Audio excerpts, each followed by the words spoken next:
Assalamualaikum warahmatullahi wabarakatuh. Bertemu lagi bersama saya.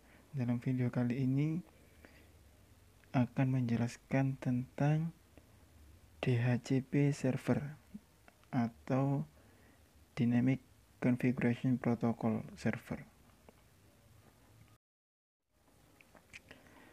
Nah, DHCP atau Dynamic Configuration Protocol adalah layanan yang secara otomatis memberikan nomor IP kepada komputer yang memintanya.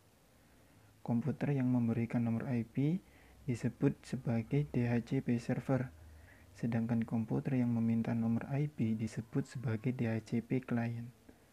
Dengan demikian, administrator tidak perlu lagi harus memberikan nomor IP secara manual pada saat konfigurasi TCP/IP, tapi cukup dengan memberikan referensi kepada DHCP server.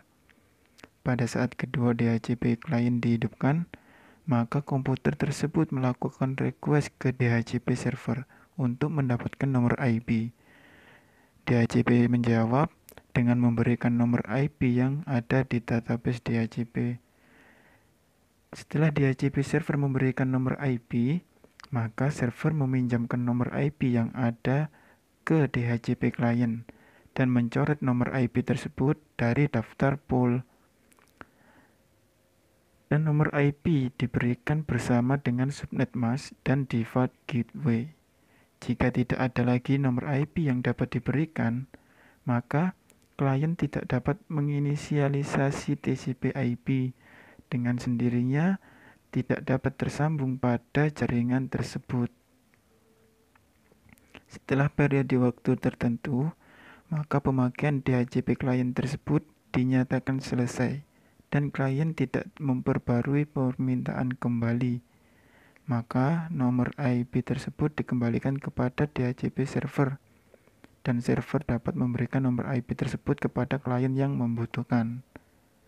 Adapun lama periode ini dapat ditentukan dalam menit, jam, bulan, ataupun selamanya. Adapun jangka waktu itu biasa disebut dengan lease period. Adapun kelebihan dari DHCP server, yang pertama yaitu memudahkan dalam transfer data kepada PC client atau PC server. Yang kedua, DHCP menyediakan alamat-alamat IP secara dinamik dan konfigurasi lain. DHCP ini didesain untuk melayani network yang besar dan konfigurasi TCP/IP yang kompleks. Ketiga, DHCP memungkinkan suatu klien menggunakan alamat IP yang reusable. Artinya, alamat IP tersebut bisa dipakai oleh klien yang lain jika klien tersebut tidak sedang menggunakannya atau off. Yang keempat, DHCP memungkinkan suatu klien menggunakan satu alamat IP untuk jangka waktu tertentu dari server. Yang kelima, DHCP akan memberikan satu alamat IP dan parameter-parameter konfigurasi lainnya kepada klien. Dan adapun kekurangan dari DHCP server ini yaitu semua pemberian IP bergantung kepada server. Nah, maka dari hal itu, jika server mati, maka semua komputer akan disconnect dan saling tidak terhubung. Dan selanjutnya adalah metode dalam konfigurasi DHCP. Yang pertama yaitu konfigurasi dengan range secara random otomatis IP. Pemberian IP address kepada klien secara random dan dapat berubah-ubah, namun masih dalam range IP address yang ditentukan. Yang kedua adalah konfigurasi dengan fixed alamat IP address, yaitu pemberian IP address yang sifatnya tetap value pada klien yang memerlukan data MAC address. Oke, sekarang langsung kita coba praktekkan. Di sini saya mempunyai skema jaringan, yaitu di antaranya yaitu ada server, switch, 2 access point, dan laptop dan smartphone. Oke, langsung saja kita setting DHCP-nya. IP-nya seperti ini, subnet mask juga gateway dan DNS server seperti yang saya tuliskan di sini. Saya beri contoh seperti ini. Oke, selanjutnya lalu kita pindah ke service untuk menyeting DHCP-nya. Klik pilih DHCP, pastikan dalam DHCP ini harus on ya. Lalu default gateway-nya sama kayak tadi, DNS-nya juga sama. Lalu start IP-nya ini diganti. Saya ganti dengan 151.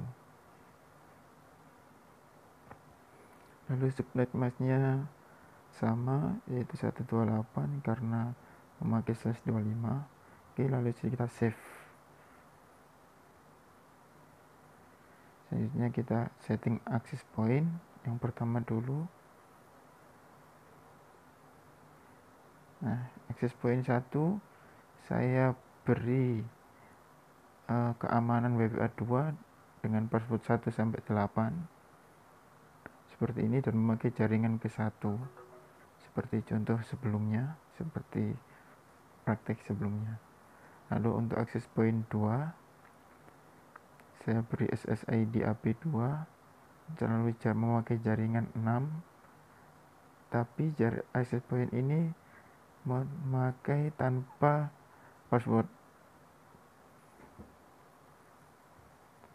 Nah, lalu kita masuk ke settingan laptop,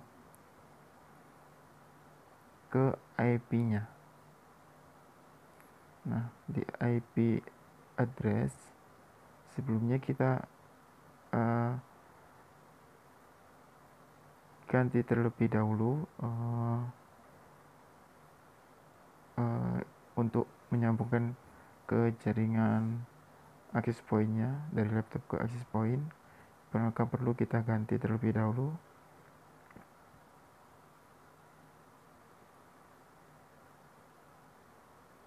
Nah, setelah selesai kita pastikan di IP address-nya kita ganti di DHCP.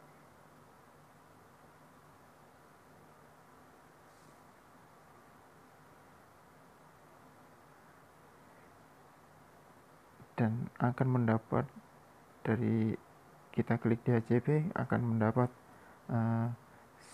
suatu nomor IP address yang mana itu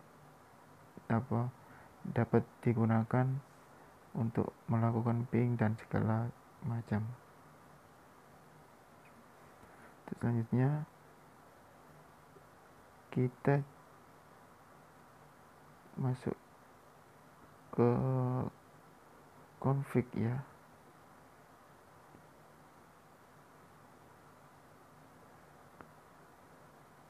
Kita masuk ke config, lalu kita setting wireless-nya, sambungan ke access point supaya dapat terhubung ke access point.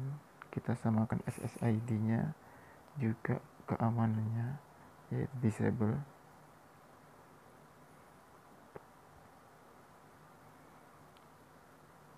Oke, seperti ini IP konfigurasinya, pilih DHCP ya. Oke, kalau sudah kita coba lakukan ping.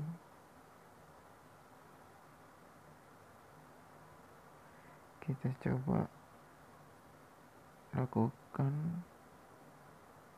dari laptop ke smartphone. Ping, ketik ping, lalu spasi IP yang dituju yaitu IP dari smartphone, yang mana IP dari smartphone adalah 151.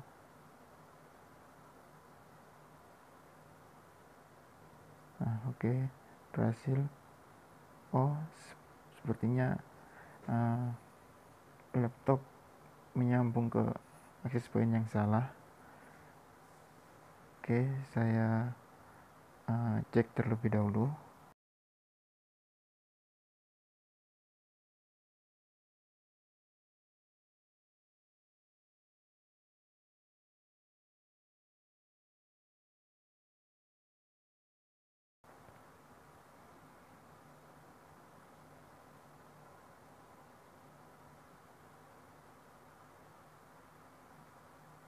Oke. Nah, ini masih gagal ya. Masih belum tersambung.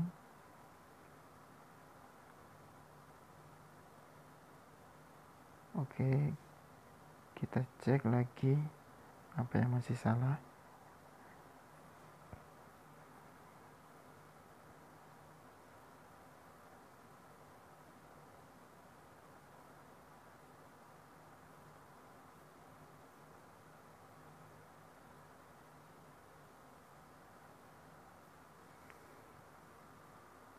Oke, selanjutnya kita benarkan. Istilahnya revisi ya. Kita revisi settingan tersebut seperti yang diperbarui saat ini.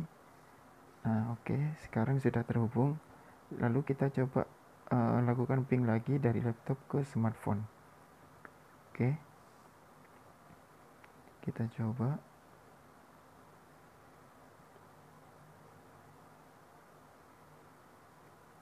Klik ping spasi IP yang dituju, yaitu IP dari smartphone 192.168.1.151. Oke. Nah, berhasil ya. Oke. Selanjutnya kita balik, kita coba lakukan ping dari smartphone ke laptop. Oke, kita coba jalankan ping spasi IP yang dituju, yaitu 192.168.1.1.152. Oke. Nah, berhasil ya. Oke.